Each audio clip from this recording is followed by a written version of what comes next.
गुजरात से आए चुनावी आंकड़ों के बाद आम आदमी पार्टी को राष्ट्रीय दर्जा मिल गया है और हमारे साथ इस वक्त मौजूद हैं संदीप पाठक, जिन्हें हाल ही में संगठन का महामंत्री बनाया गया है। नई जिम्मेदारी आम आदमी पार्टी में दी गई है, नया पद भी ये है और किस तरह से इस भूमिका को निभाएंगे संदीप पाठक, इसके बारे में तो हम जानेंगे ही, लेकिन लोग ये जानना चाहते हैं कि नेता से पहले संदीप पाठक हैं कौन। सुबह से ये सवाल चल रहा है कि संदीप पाठक कौन है, कहां से आए हैं, कहां उन्होंने अपनी पढ़ाई की। और बहुत दिलचस्पी लोग इसलिए भी दिखा रहे हैं क्योंकि कई बार जब चर्चा होती है आम लोगों के बीच में या संसद के गलियारों में भी, आपको याद होगा, तो बड़े बड़े नेता आपका नाम पूछते हैं। तो सबसे पहले हम ये जानना चाहेंगे कि संदीप पाठक कहां से अपनी पढ़ाई करके लौटे हैं, कहां से कहां पहुंचे, दिल्ली आना कैसे हो गया आपका? तो बहुत ही इंटरेस्टिंग जर्नी है और बहुत लंबी जर्नी है और आसान था नहीं। मैं छत्तीसगढ़ में एक गांव है, छोटे से गांव में, वहाँ पैदा हुआ था। 5वीं तक की पढ़ाई मैंने उसी गांव में पूरी की। फिर आगे की पढ़ाई के लिए बिलासपुर शहर है, वहाँ अपनी बुआ के यहाँ रहने लग गया क्योंकि गांव में स्कूल्स नहीं थे। उस वक्त तो मध्य प्रदेश हुआ करता था। फिर बिलासपुर में आगे पढ़ाई करते हुए फिर मैंने रिसर्च का लाइन चुना था। तो इंडिया में Indian institute of chemical technology है, फिर नेशनल केमिकल लेबोरेटरीज है, वहाँ पे मैं रिसर्च एसोसिएट था। फिर मैंने परीक्षाएं दी सारी, वो करके फिर कैम्ब्रिज में सिलेक्ट हो गया। तो कैम्ब्रिज यूनिवर्सिटी में मैंने पीएचडी की सुपर कंडक्टिंग मटीरियल्स पे। वहाँ करके फिर ऑक्सफोर्ड यूनिवर्सिटी में प्रोफेसर हेनरी स्नेथ है, उनके पास मैं फोटोवोल्टिक डिवाइसेस पे फिर रिसर्च करने लगा। ऑक्सफोर्ड के बाद फिर मैं एमआईटी चला गया। प्रोफेसर व्लादिमीर बुलोविक हैं, वो भी फोटोवोल्टिक पे काम करते हैं वहाँ पे। बट इस पूरे प्रोसेस के दौरान मेरे मन में ये था कि मुझे देश के लिए कुछ करना है और डायरेक्टली कंट्रीब्यूट करना है। मैं साइंटिस्ट रह के भी इनडायरेक्ट तरीके से कंट्रीब्यूट तो कर ही रहा था और करता भी, बट मुझे प्रत्यक्ष तरीके से कुछ करना था इस देश के लिए, तो राजनीति में आना था। फिर इस पूरे प्रोसेस में मैंने देखा था कि केजरीवाल जी ने जिस तरीके से एक नई राजनीति, कंस्ट्रक्टिव राजनीति, वो जो बातें करते थे उस समय पे, बड़ा सीधा सरल सिंपल समझ आने वाली बात थी। बाकी पॉलिटिशियंस के तो बड़े कॉम्प्लिकेटेड से होते हैं, कोई क्लैरिटी। तो केजरीवाल जी की यही कंस्ट्रक्टिव राजनीति थी जो मुझे हुआ कि यार यही चीज है जो मैं जाना चाहता था। जब अन्ना आंदोलन चल रहा था तब आप कहाँ थे? तब मैं अब्रॉड में था, तब मैं बाहर था। वहां सुन रहे थे आप? मैं सुन रहा था। और दिल्ली कब आए? दिल्ली में आम आदमी पार्टी से आप कब जुड़े, या अरविंद केजरीवाल से आप कैसे मिले? फिर 2016 में मैं आईआईटी ज्वाइन कर लिया दिल्ली, और यहाँ ज्वाइन करने के बाद डीडीसी था पहले, आशीष खेतान जी थे, डेली डायलॉग कमीशन तब। तो छोटे छोटे प्रोजेक्ट्स में mostly photovoltaic, solar cell, data analytics, ये सारे प्रोजेक्ट्स में एसोसिएट हुए। मैं एनालाइज करके दे देता था बचे हुए टाइमिंग पे। तो यहीं से फिर शुरुआत हुई अटैचमेंट, और धीरे धीरे करते करते, और मेरे मन में तो था ही कि मुझे डायरेक्टली कुछ कंट्रीब्यूट करना है, तो फिर हो गया है। तो आपको मिल गया वो राजनीति का सिरा जिसको आपने पकड़ लिया।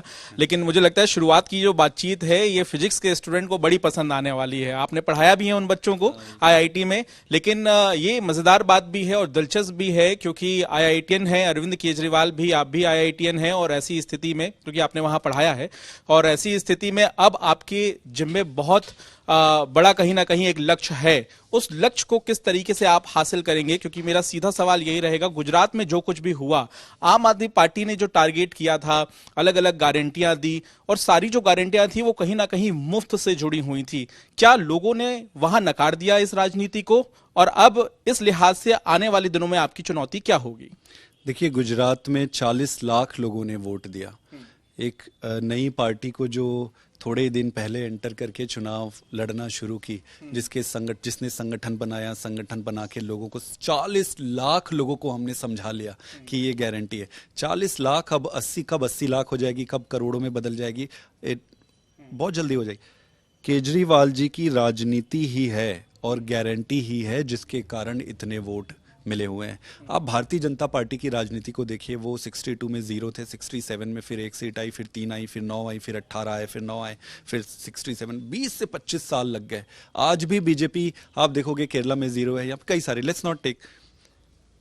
इतनी तेजी से मुझे लगता है इस देश और दुनिया में सबसे फास्टेस्ट ग्रोइंग पॉलिटिकल पार्टी है, यंग पार्टी है। आप डेटा भी देख ले तो, अदरवाइज भी आप देख ले तो ये पॉसिबल कैसे हो रहा है? हमारे पास कोई जादू की छड़ी नहीं है, या हम लोगों के पास एक्स्ट्रा माइंड है, ऐसा नहीं है। उनके पास ज्यादा बड़े बड़े पंडित हैं, हम लोग बड़े ऑर्डिनरी हैं। आप भी उनमें से एक पंडित हो गए हैं आम आदमी पार्टी के, ऐसा कह सकते हैं आपको? ऐसा कह देते हैं तो सुनने में तो अच्छा लगता है, to be very honest with you, but वो सच्चाई नहीं है। अच्छा, क्योंकि तो आप अपने आप को क्या मानते हैं फिर? मैं एक कार्य करता हूँ जो सिंपल, सरल, सीधे जो काम है उसको ईमानदारी से करते हैं, जो आउटपुट आता है उसको एक्सेप्ट करते हैं, एनालाइज करते हैं, फिर आगे बढ़ते हैं। और मेरे जैसे बहुत सारे लोग हैं। तो मेरे लिए और पार्टी के लिए ये काम आसान इसलिए है क्योंकि आपके पास जब आपका लीडर इतना स्ट्रांग हो, विजनरी लीडर हो केजरीवाल के रूप में, आपकी आइडियोलॉजी बड़ी सिंपल हो जो जनता के जीवन को डायरेक्टली प्रभावित करती है।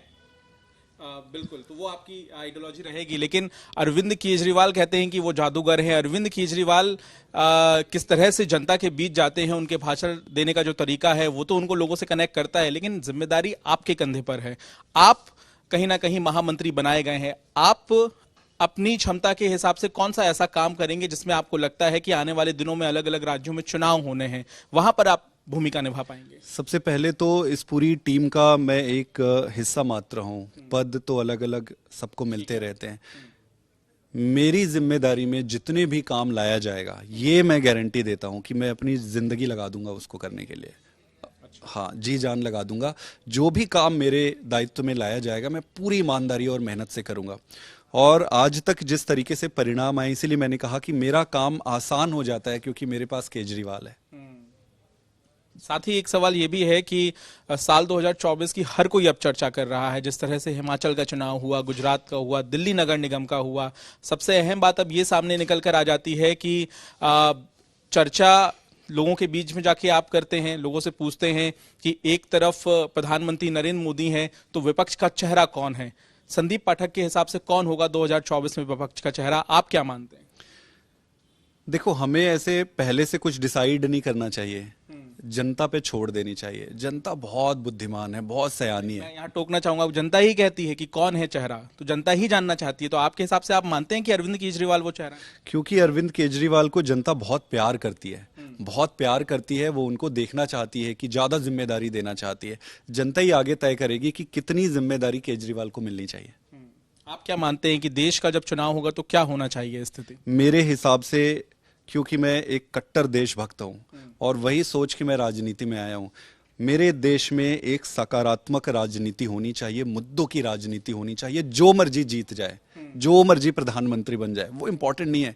बट आप देखो इंग्लैंड में कैसे कोई भी पॉलिटिकल पार्टीज आती है, उनकी राजनीति पॉजिटिव है, कंस्ट्रक्टिव है। डेवलप्ड कंट्रीज को ले लो, हमारे देश में वही जोड़ तोड़, लड़ाई झगड़ा अभी हमने गुजरात में देखा है। इतनी गंदी हो गई है राजनीति, लोग भाग जाते हैं, लोग आके भाग जाते हैं, बोले यार ये तो बहुत बेकार है। ऐसा हो कि आप भी डिप्रेस हो गए गुजरात की राजनीति से? मैं डिप्रेस नहीं होता हूँ, मैं तो सेंध लगाने आया हूँ और यहाँ कुर्बान होने आया हूँ इस देश के लिए।